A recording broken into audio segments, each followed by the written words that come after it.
Good morning, everyone. I hope you are doing well. Sorry, we just begin in later for 2 minutes.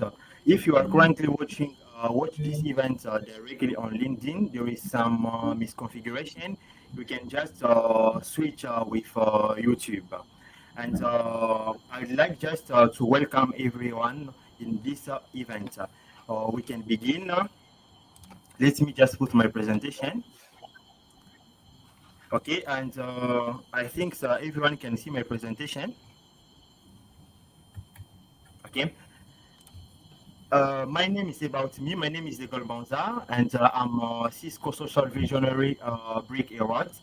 This means for this year 20 and 24, I won a award from Cisco, and I'm Microsoft certified trainer and also regional lead. There is some other parts like I'm a CompTIA certified partner and also Cisco certified trainer. And I teach any other certification from Microsoft or from IC3 and also from Certipo. And you can follow me. You can follow me directly on LinkedIn, also on Twitter or X.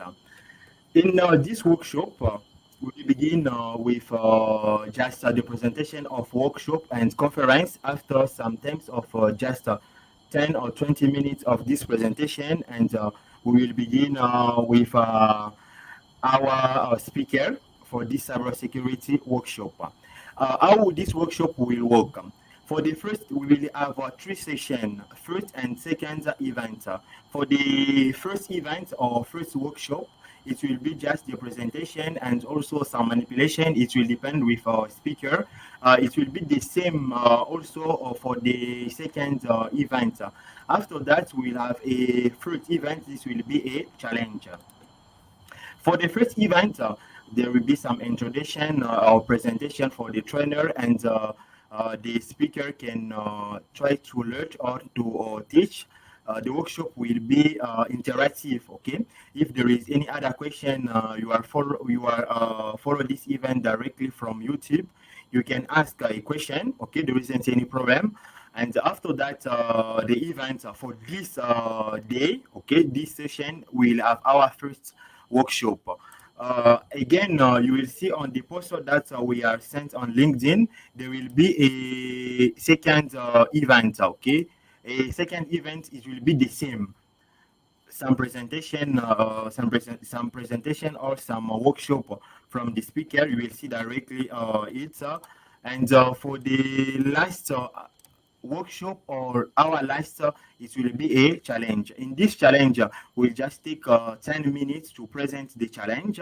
After that, each participant can try or to participate to the challenge. It will be different. There will be sometimes the challenge like the question, okay, multiple question. It will be interactive. There will be some evaluation or labs we will send you. We will explain this workshop or event on the first session, okay, for the 10 minutes. After the evaluation, okay, it will be online. After the evaluation or the announcement, there will be a winner, okay. We will take 5 winners, and that 5 winner they will get some rewrites or some certification. This certification, it can be from Cisco or from Microsoft, from CompTIA, or from LPI, Linux. We will send you the list of each certification you can gain. I will try to explain this at the list of events, but currently now I just give the answer to our speaker for this event. And you can begin. All right. Thank you so much. Kindly confirm if you can hear me. Yes. All right. Thank you so much for the opportunity to be the speaker for this section. My name is Omolara Esther Hamzat, and I'm a cybersecurity analyst. And I work as a program analyst, information technology, and I've been in the field for quite some time. And it is my pleasure to share on this first workshop. The topic I'll be covering has to do with threats, vulnerability, and attack and I believe this topic is very relevant to most of the certification you might be taking or most of the career paths you might want to explore in cybersecurity, because these are like the basic and the starter start knowledge that you need to even kickstart your journey with. So quickly, I'll share my slides and we'll be going through it together. And I promise that it's going to be an engaging one because I'm going to be explaining this terminology in the most relatable way you can understand. And if you have any question, just I think you can kindly forward them to him and then he can reach out to me. And you can also reach out to me via LinkedIn if you're not able to ask the question maybe until after this class. So quickly, I'll jump on sharing my slides, and I need you to confirm again if you can see my slides. Yes. All right, thank you so much. This is the slide, and I hope you fancy the design.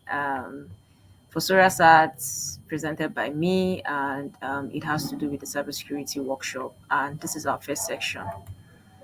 On the next slide, would you have all the topics we'll be covering on the you have all the topic we'll be covering for this first section, and there are majorly two, which is cyber threats, vulnerability, and common attack, and the other is cyber threat actors. These are topics I like to explain so much because I believe as cybersecurity analysts, information technology analysts, you need to have the information of the kind of threats, the vulnerability, a common attack that we face while we use the internet every day.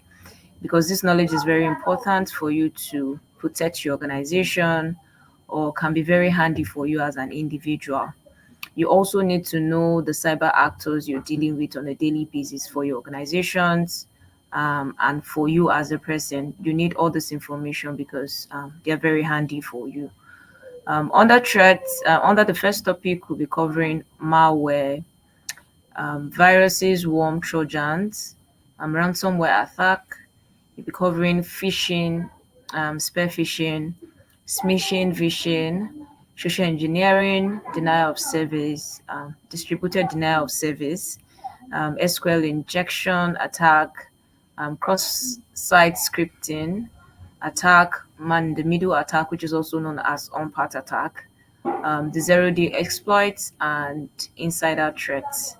And under the cyber threat actors, we'll be covering the topic of understanding who the cyber actors are, type of cyber actors, which are the hackers, you have the hacktivists, nation state actors, you have the cyber criminals, insiders, and also we'll be looking at the motivation behind this cyber attack. Right, for every cyber actors, there's always a motivation to why they're carrying out the activity or the cyber attack that they're carrying out.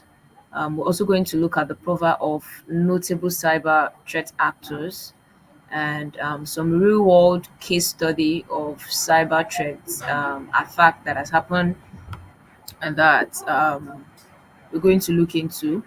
And then lastly, we're going to see the impact of this threats to organizations and even individual. So we're just going to move to the next slide now. It's a quick introduction to cybersecurity. I believe you have foreknowledge, and even if you don't have foreknowledge of cybersecurity, it would be a good time to quickly introduce you to cybersecurity and understanding why you even need the knowledge to understand what the threats are, the vulnerability, and the common attack are, right? Cybersecurity is very important because it deals with how we're trying to protect our digital world. The world is going digital, is evolving every day, and you have most of our activity interconnected to this digital world. Things we usually do before now, maybe manually or pen on paper, or the analog way, you can no longer do them that same way because technology has grown so fast and advancing. There's so many innovations, so many technologies, tools, software coming up every day. So that exposes us to the risks of cyber threats because remember, cybersecurity has to do with protection of the internet, right? Cyber means internet related, and security, of course, can be explained to be protection. So you have everything going digital means we're exposed more to digital threats, digital attack, and cybersecurity comes in handy to help us protect against this attack, right? So in our today interconnected digital world, understanding cybersecurity threat, vulnerability, common attack is crucial for protecting sensitive information and maintaining the integrity of system, just like I was explaining earlier, right? You need this to even ensure that excuse me, just give me a second. You need this to ensure that the security of your organizations are up to date, you have them intact, and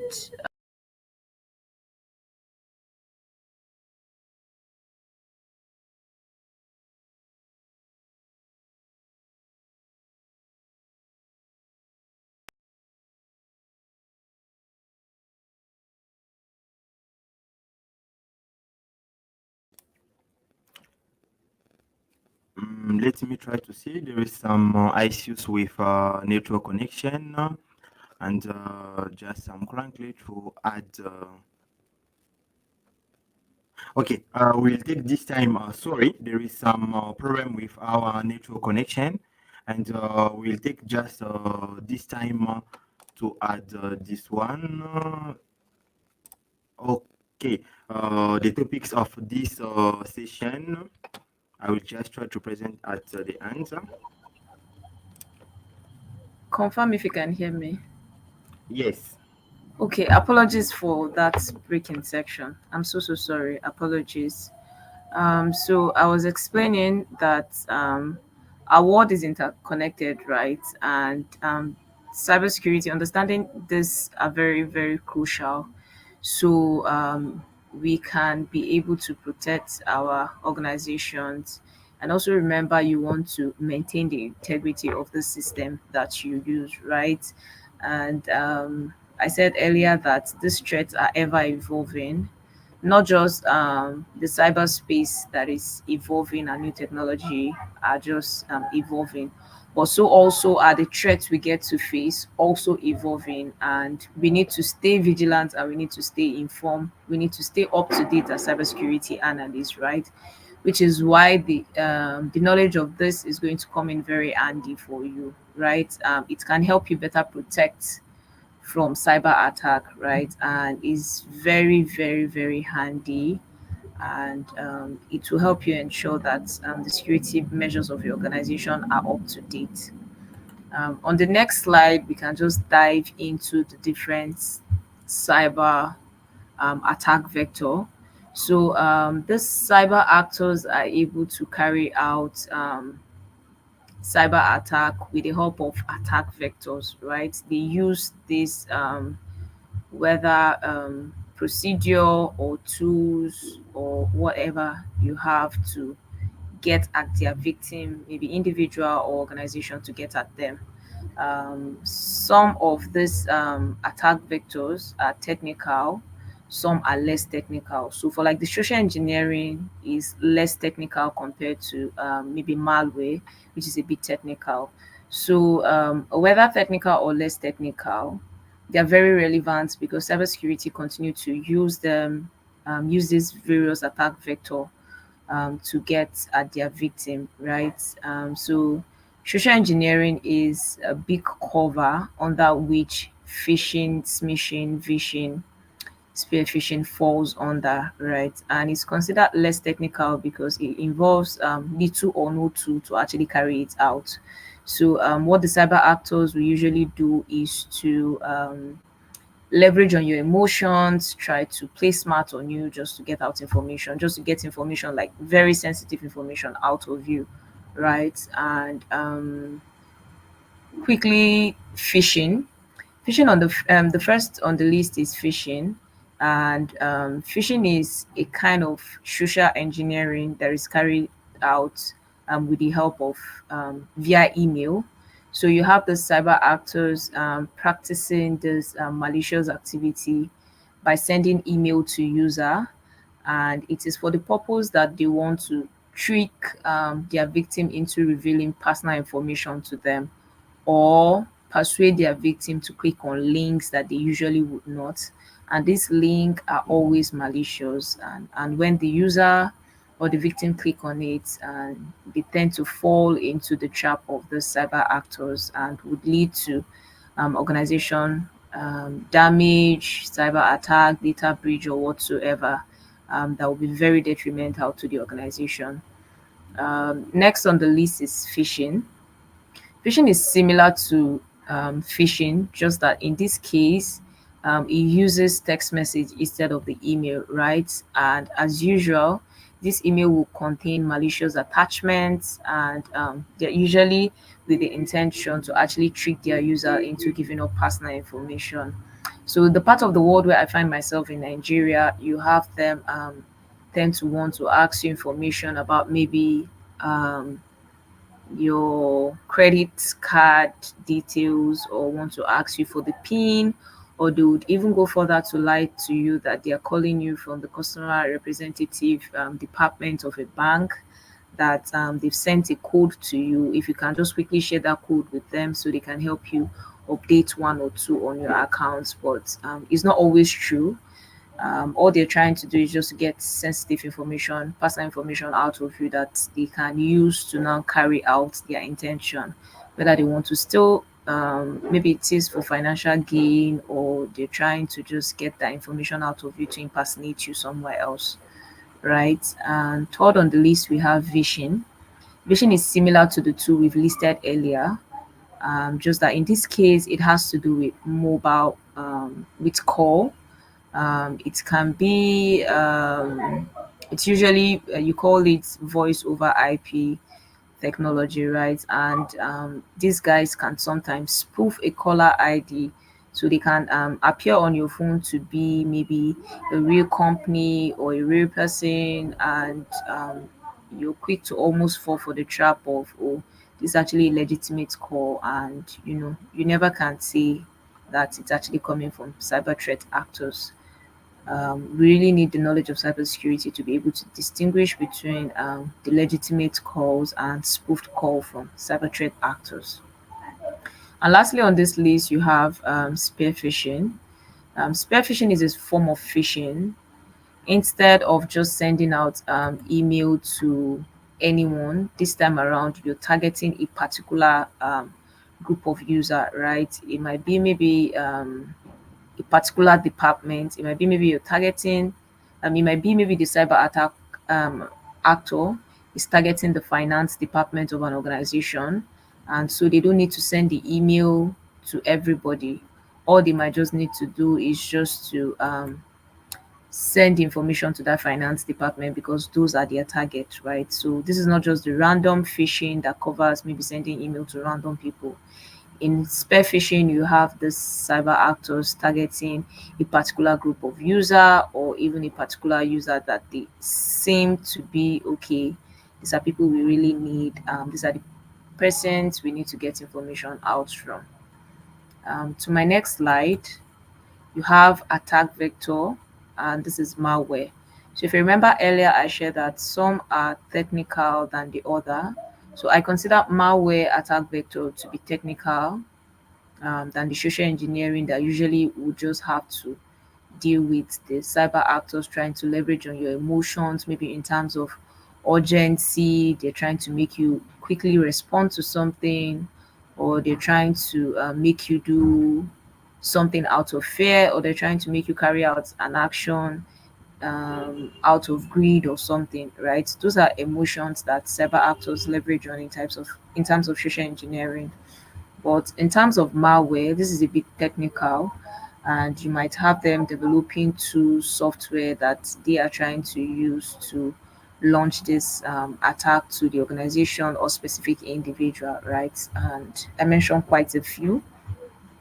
First on the list, you have virus, and sometimes people tend to um, what is it called, misinterpret malware as a whole to be virus. So anytime they hear virus, they just assume that is malware completely, right? But no, virus is just a type of malware, and it usually contains malicious code and tends to attach itself to the host.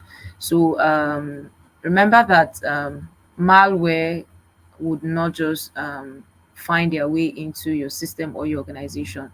They must have been attached to maybe a file, an application, or something that you need to connect to.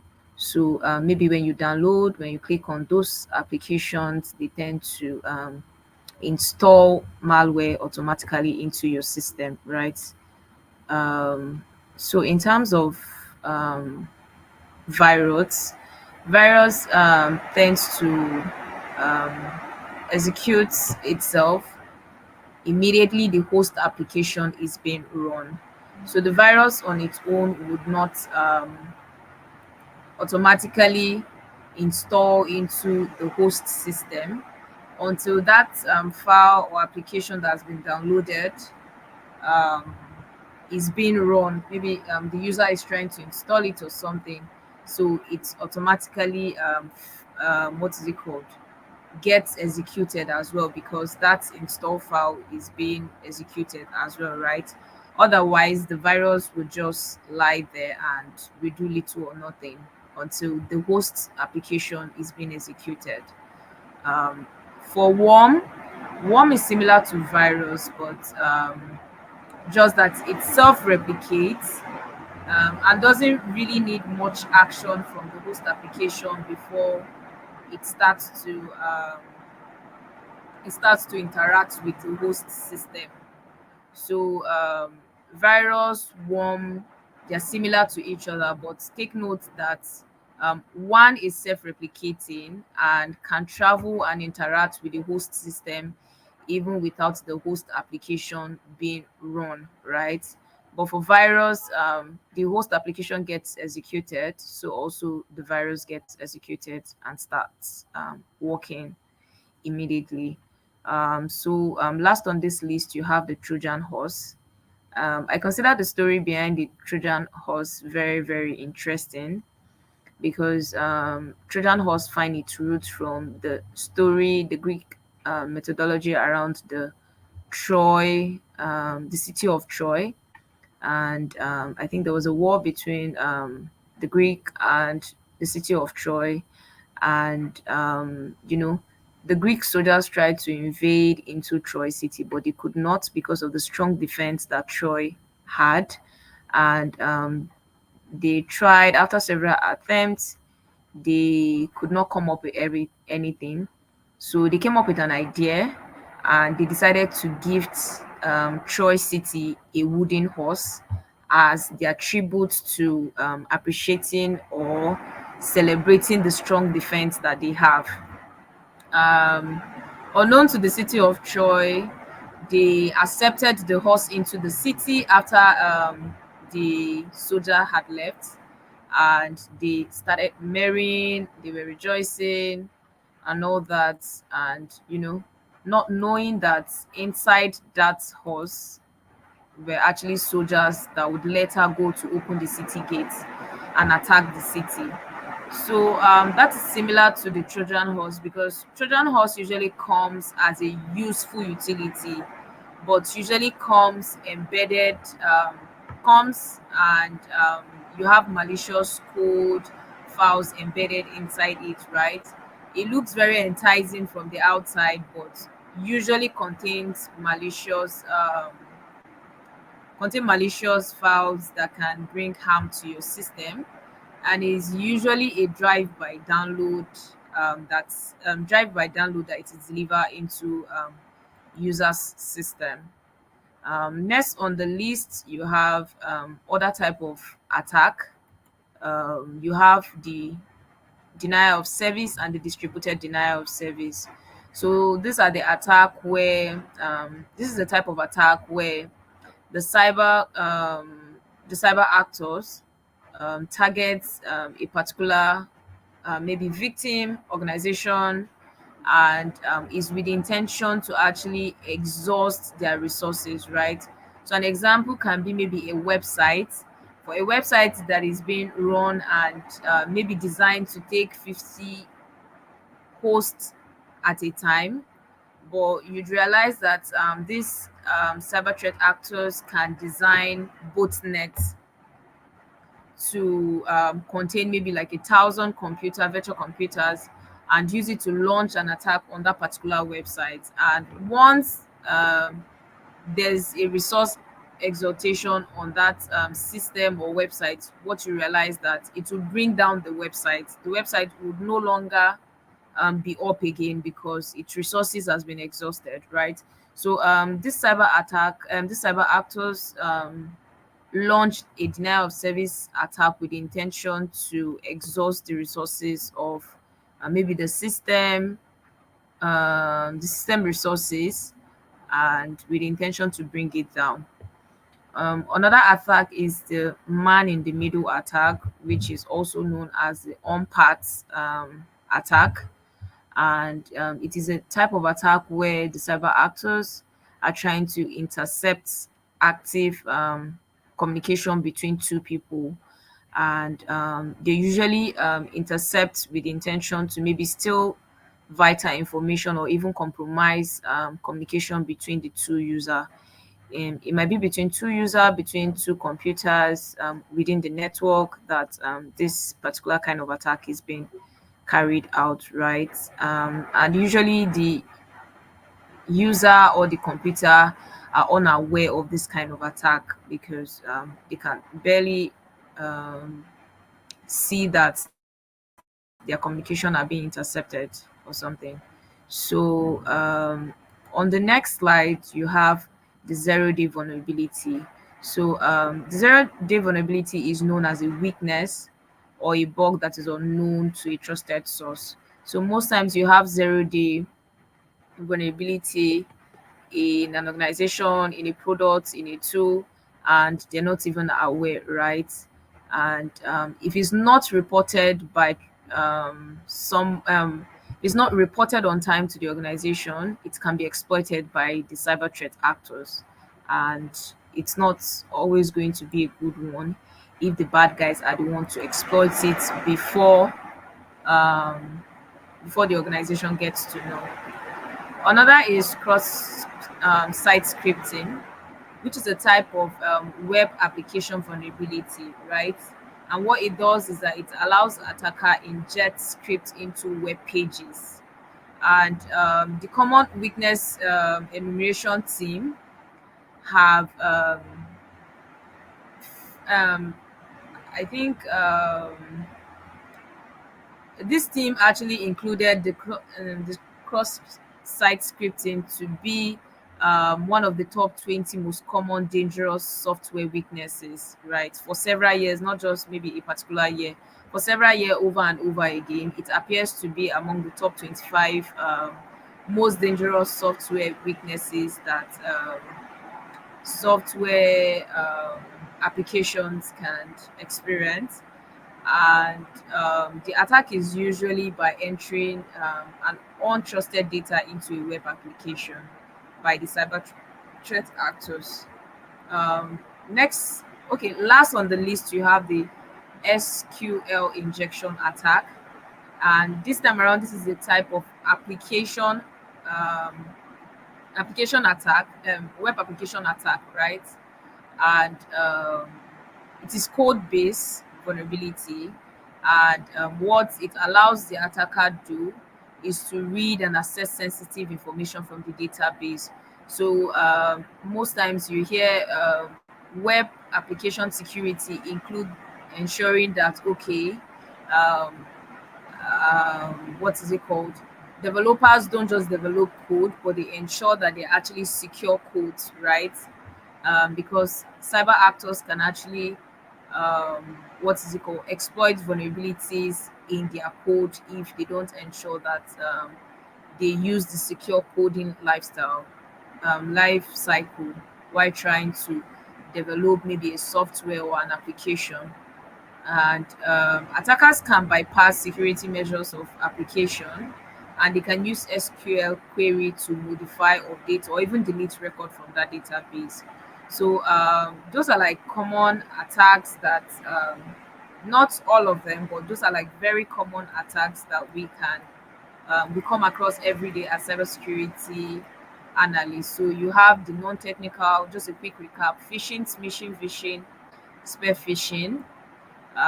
Under malware, we have virus, worm, and trojans.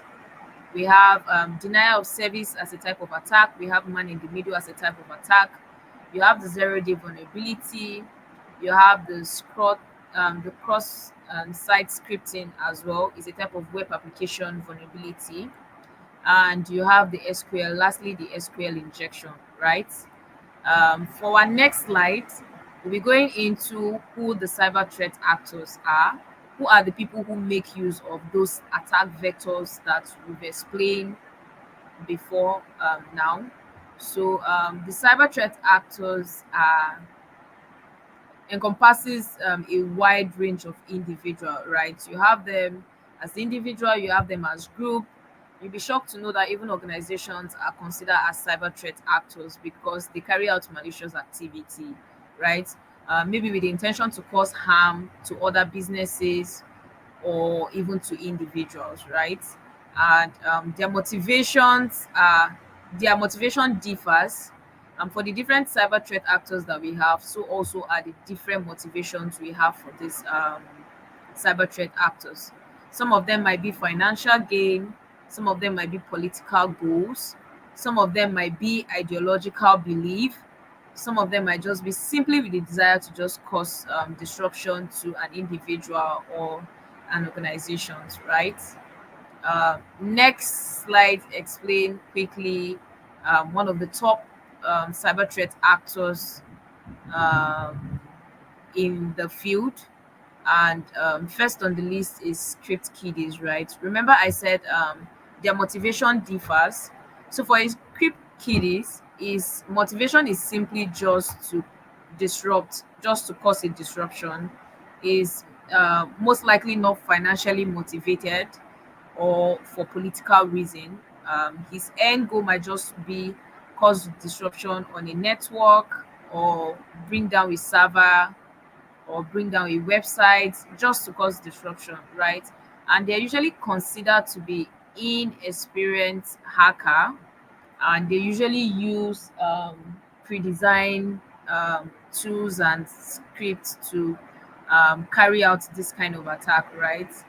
And okay, despite their lack of advanced skill, despite the fact that okay, maybe they have to use pre-designed scripts and tools to carry out this attack, they still cause a significant amount of damage to the organization or individual that they are targeting. Um, Next on the list, you have the hacktivists. So the hacktivists are solely motivated for political cause or for social change. So these are the guys that if they perceive that okay, a particular action going on by a government or by a particular organization doesn't seem right or doesn't feel good, they tend to attack that organization or attack the government because they feel the entity is not doing what is right, right? So, as good as that may sound, you should know that because they are not authorized to carry out hack on individuals or organization, so they are being considered as cyber threat actors. So even if what they are doing is for the good cause, because they are not giving they don't have the right to sorry, excuse me, because they don't have the right to carry out that particular activity, they are considered as cyber threat actors, right? And okay, yeah, on the slide it says it that this individual or collective hack to advance a political cause or a social change, and they often target government entities, corporation, or other organization that they consider unethical, right? So if they feel an activity carried out by a particular government, by a particular organization, by particular people are not right, then they tend to attack them. Another is state sponsor, and these are hackers or group that are funded, whether directly or indirectly by governments, and it is with the intention to conduct cyber espionage or maybe sometimes surveillance. The government hire them to conduct surveillance, or maybe other governments, other organization, or even on the citizen, right? They tend to conduct they tend to hire them to carry out this activity, and their aim most times is for intelligence gathering, or disrupting critical infrastructure, or to gain strategic advantage. So you have countries that have state sponsored hackers, um, and mainly is okay for the sake of, let's gather intelligence from this other country, let's cause disruption to their critical infrastructure, maybe let's bring down their power line, or let's even what is it called, attack their head sector, something very very critical to uh, their opponents. And sometimes it's just to gain strategic advantage over the other person.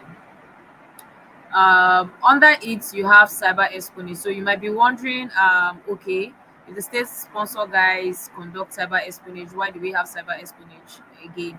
So for the cyber espionage group, these guys are focused on stealing intellectual property. So you might have organization hire this particular group to help steal maybe trademark secrets from their competitors, so they can have an edge over them in the business market. Sometimes it is to steal, sometimes it is with the intention to steal, what is it called, government data. And sometimes these guys might operate as state sponsors, hacker, or they might operate differently as just cyber espionage group. Another on the list is the insider threat. So for the insider threat, they are of two types. For the insider threat, you have the intentional and unintentional. Intentional in the case that an insider threat, the individual working within an organization would give access to sensitive information knowingly to cyber threat actors, or with the intention of performing malicious purpose because they have access to that information, right? They either sell it to cyber threat actors, or they use it for their own personal malicious purpose. And it can also be unintentional because sometimes end user are not aware enough on security measures that they should know, that they should put in place, right?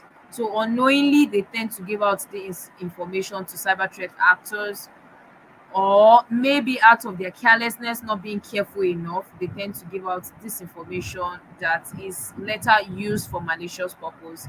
And this type of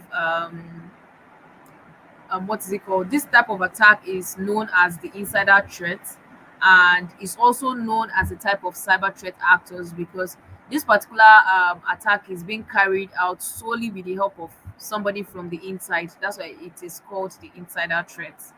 And lastly, we have the cyber criminals. These guys are 100% motivated by financial goal. So their motivation is mainly finances, money are what they are driven by. So they mainly want profits, and they engage in different type of attack, right? That's where you find the ransomware attack, you find the identity theft, you find the financial fraud as well, with the intention to just steal money from their victim, right?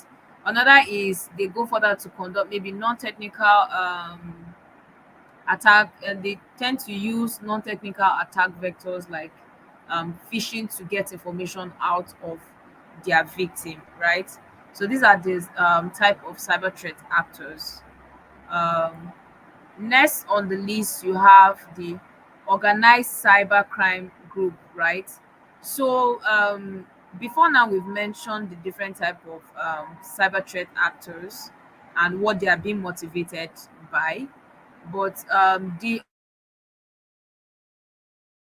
more organized and sophisticated because they operate um, they operate at a higher level, right? They are not just the random cyber criminals that you have who just perform any kind of hack or activity. They're actually very sophisticated and highly organized, right? And some of the example under this organized cybercrime group are the ATPs, right? These are a group of organized threat actors that engage in targeted attack against organization. So most of the major cyber attack we've seen in recent year are being carried out by ATP group, right? And they usually have the capability and they usually have the capability to launch this sophisticated attack over a long period of time. Might not be on a go. So you've had cases of cyber when cyber security analysts tend to investigate cyber attack. You realize that the attackers have been on a particular company or have been targeting an organization for over 2 years. So it's not just something that they attack one day. It's something they've been doing gradually, gradually, gradually until they were able to successfully carry out that attack, right? And they usually um, exfiltrate a significant amount of data out of the organization. So when you hear of data breach, cyber attack, you hear a huge amount of information that was being leaked in millions and in billions, right? That's because these are being carried out by ATPs and they are very organized. Some of them are considered to be state sponsored. That means they are called state-sponsored cyber actors, and they have a significant amount of resources and funding within their reach, right? And some of them, over time, that cybersecurity firm have been able to write about. From China, you have some of them, such as the Buckeye, the Double Dragon, PLA Unit 61 398. From Iran, you have some of them as the Elfin team, the Helix Kitten, and even the Charming Kitten, right? These are names that they call themselves, or the organization that did the research tends to identify them with. So for Korea, we have the popular Lazarus Group and the Rikochat Cholima, and lastly, you have Russia. Russia has the Fancy Bear, Cozy Bear, Voodoo Bear, and lastly, the Venom Bear. So you can take out time to check on the MITRE attack framework, and you definitely see other types of what is it called? Other type of ATP group there that you can read up on and get more information about them. So on the next slide, okay, I think what I can do is maybe in the chat box drop the link to the MITRE framework where you can find all this information on the different type of cyber threat actors, ATPs. And the next slide is where we have common one of I think from our first slide we said we're going to be, sorry, just permit me to go back, where we said we're going to, just excuse me for a minute.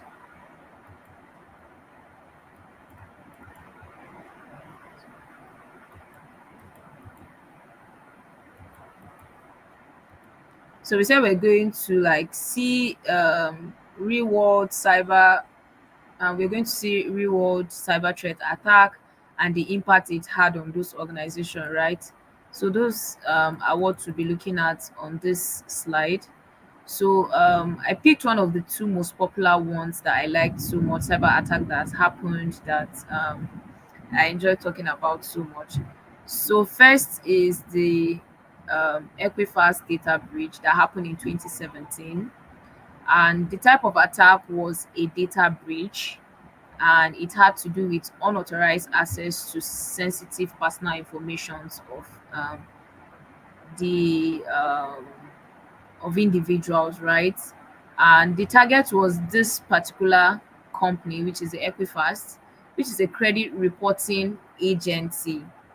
And the impact it had on individual was that their personal information of over 1.47 million Americans were exposed, right? And that include their social security number, which they consider to be like one very, very, very personal information that needs to be secure. But as a result of this breach, all this information were being revealed: their date of birth, their addresses, and other personal information were released as well, right? And this actually placed individual on very high risks of identity theft. So because these cyber actors have been able to steal this information, most times what you see them do is they go to sell this information in the dark web, and other cyber actors, cyber criminals, buy the information from them and start to use them for other malicious purposes, right? So information might be stolen by a particular group, and they sell it in the dark web to another different cyber actor. And what that other cyber actor will start to do is to see how they can impersonate the owner of that personal information, or maybe even conduct a financial fraud on that individual. Other impact this particular data breach had was financial impact, right? Victim of the breach actually face costs associated to their credit card monitoring, and they had fraud resolution and a lot of legal fee that they had to pay, right? And it was not just impact on the individual; it also had financial impacts on them. Another was emotional distress. So you can tell that victims of this data breach might have gone through one anxiety or stress or the other, because they know that their information can be misused for other purposes. So you tend to start to panic and wonder what will happen to their information. They must have been through a lot of emotional distress, right? So you can see how data breach can actually have a lot of impacts on an individual, on an organization as a whole, right? It's not just going to be okay, it's not just going to be money stolen, personal information stolen, but it can go further to can go down to affecting individual emotionally, psychologically, right?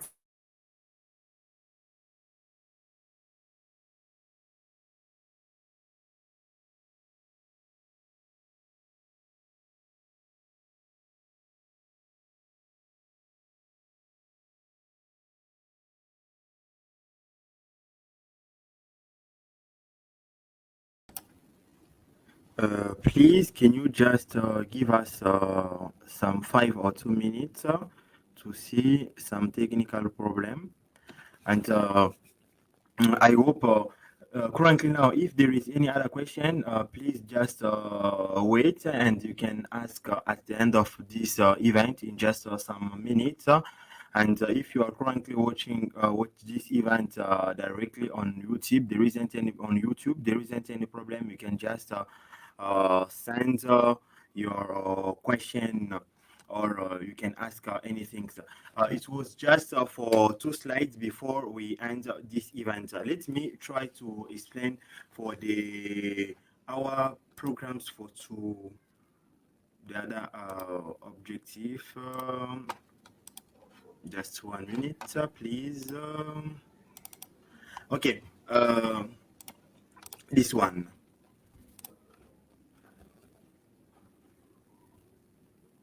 I hope you can. I hope you see this. Can you see this one? Okay, let me try to add some, if possible.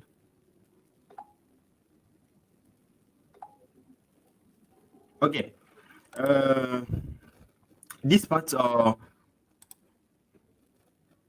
This event will be sent you directly on your email if you are already tried to register it to the link that we have post on YouTube, and also on LinkedIn. Okay, this one.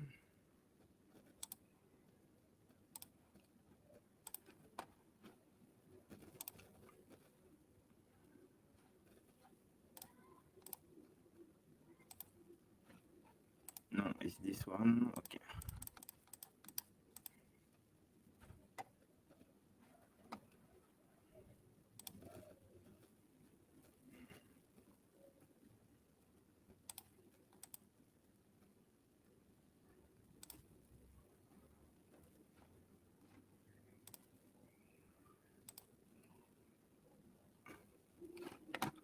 Okay, I hope you can see this very well. Not this part. Huh?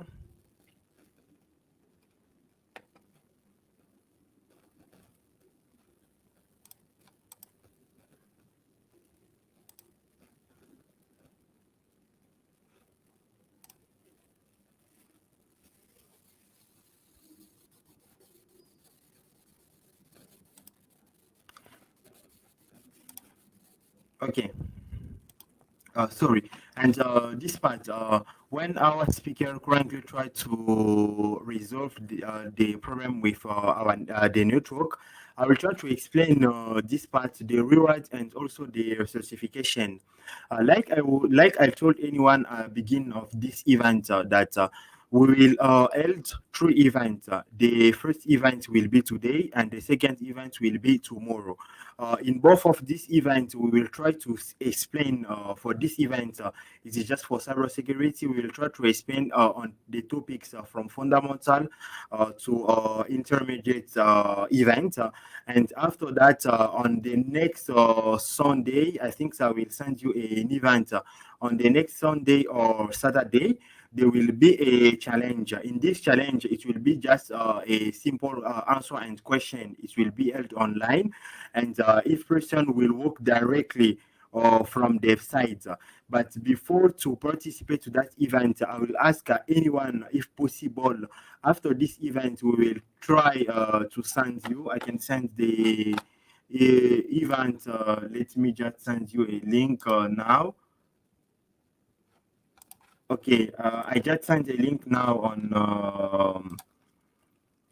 You can see links at your site. After this event, please add your name and other information on this form. We will get that to send you an email for the other, the second event, and also the information that you must use to participate to the third event. But the reward that you will get, like I sent an email, you will get some rewards like the books, okay, official book from Cisco, from CompTIA, or from Microsoft. And the second, there is some people that will get the labs.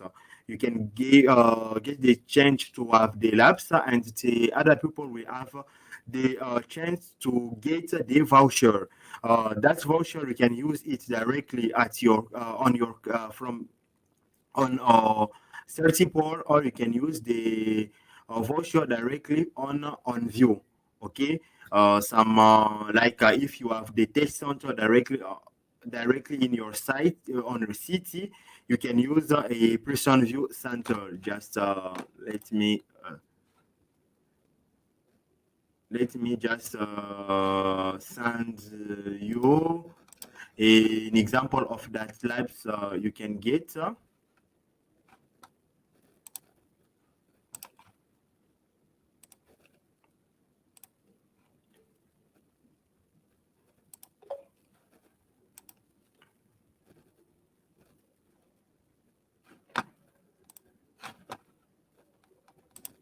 Okay, no, this one. Okay.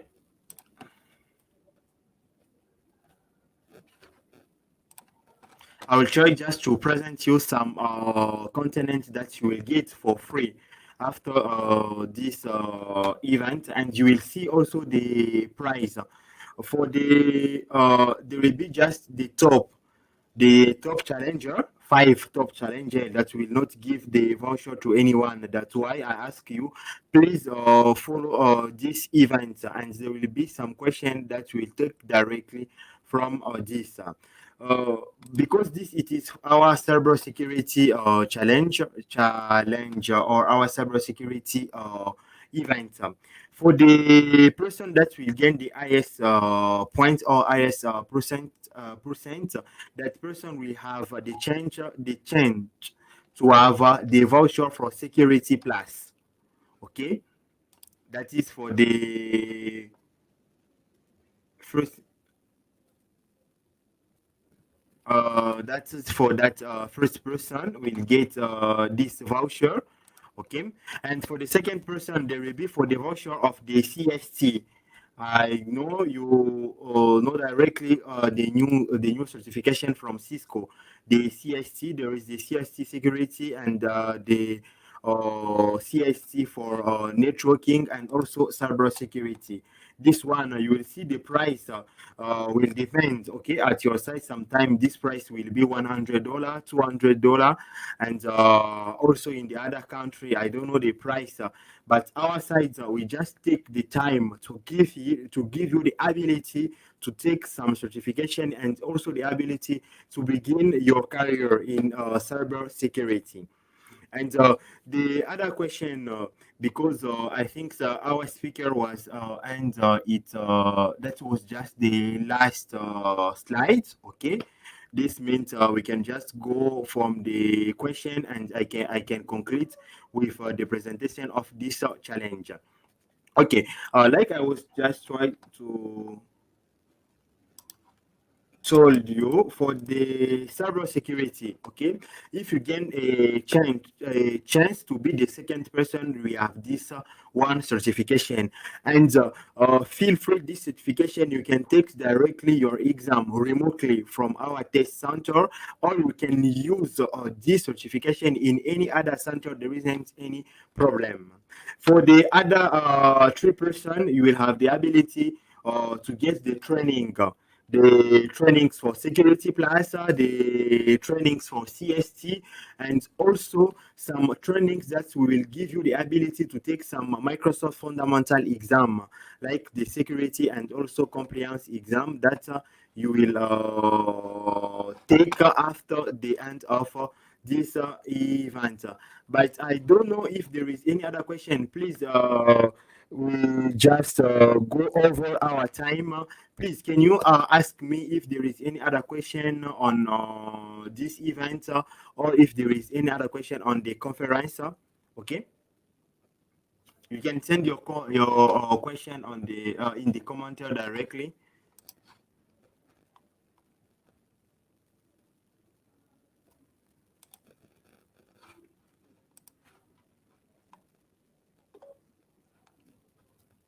Okay, I see there is oh,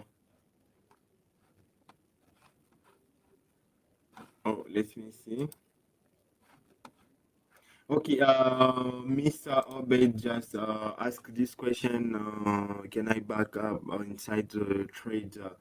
Mr. Obed, I hope you are there. Let me see. Okay. I will add your question. Please feel free to add your name on this event. I don't know the last part of this one that I try to present. It is just for the reward that anyone can get for the CompTIA A plus security A plus, and the last one, someone sent me a question directly from my email, asking me the event. The event will be held in French and English.